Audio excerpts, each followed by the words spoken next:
सभी को जोहार जोहार जोहार रौरे मन के जोहार। जोहार।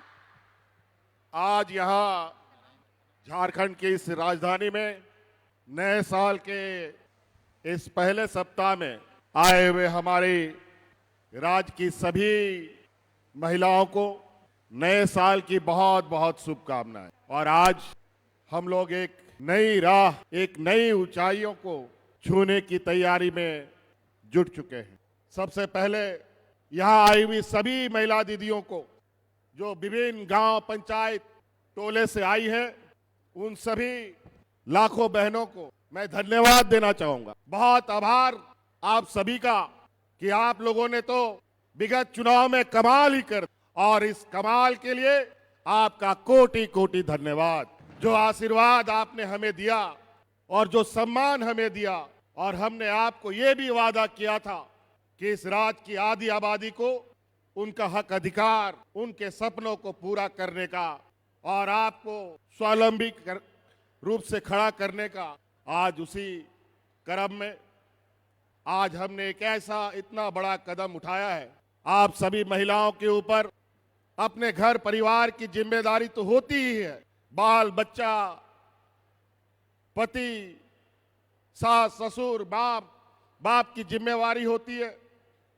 आज इस ऐतिहासिक कदम के माध्यम से इस राज का भी जिम्मा आज हमने आपके गोद में डाला है।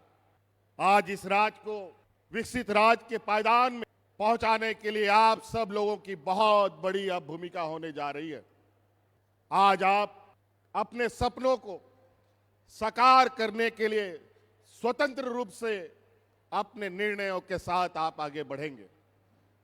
स्वतंत्र रूप से आप सभी अपने घर परिवार, बाल बच्चे, खेती बाड़ी, रोजगार के लिए कोई सपना नहीं देख पाते, कोई कार्य योजना नहीं बना पाते थे। आज हमने एक ऐसी व्यवस्था आपको दिया है जिसके माध्यम से आप अपना सपना भी देखेंगे और उन सपनों को पूरा करने का क्षमता भी आपके हाथ में होगा। जब हमने इस राज्य में महिलाओं को 1000 रुपया देना शुरू किया तो हमारे विरोधी हमारा मजाक उड़ाते थे।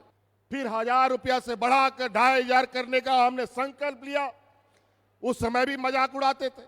और उन्होंने भी अपना झूठा वादा राज्य के और देश की जनता के समक्ष रखा कि हम भी 2100-2200 रुपया देंगे।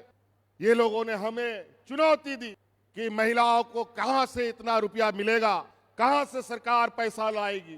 कई नेताओं के साथ हमारी बातचीत हुई, हमारे विपक्ष के लोगों के साथ। उन्होंने हमसे पूछा इतना रुपया कहां से लाओगे, तो हमने भी उनसे पूछा जो तुम राज्य की जनता को बताते हो कि हम इतना रुपया लाएंगे तो तुम कहां से लाओगे। तो वो लोग क्या बोलते थे मालूम है, अरे चुनावा हो जाने दीजिए ना, उसके बाद सोचेंगे देंगे कि नहीं देंगे। लेकिन हमने चुनाव के पहले वादा किया था और चुनाव के खत्म होने के बाद पहला कदम हमने महिलाओं से किया गया वादा को पूरा करने का काम किया है। कई राजनीतिक दल, संगठन इतने झूठे वादे करते हैं, इतने लोगों को दिग्भ्रमित करते हैं, सपने दिखाते हैं। चुनाव आता है जब वोट मांगने के लिए नेता, बड़ा बड़ा स्टार प्रचारक गांव में, शहर में पुरुषों से ही वोट मांग करके चले जाते थे। महिलाओं को कोई पूछता भी नहीं था कि वोट किसको दोगे। और महिलाएं भी जहां पुरुष वोट करते थे वही वोट उनका भी जाता था। लेकिन हम आपको सलाम करेंगे कि इस चुनाव में आप लोगों ने हमारी बात मानी और आप लोगों ने विचार और सोच पहले से ही बना रखा था कि फिर से हम लोग महागठबंधन की सरकार बनाएंगे।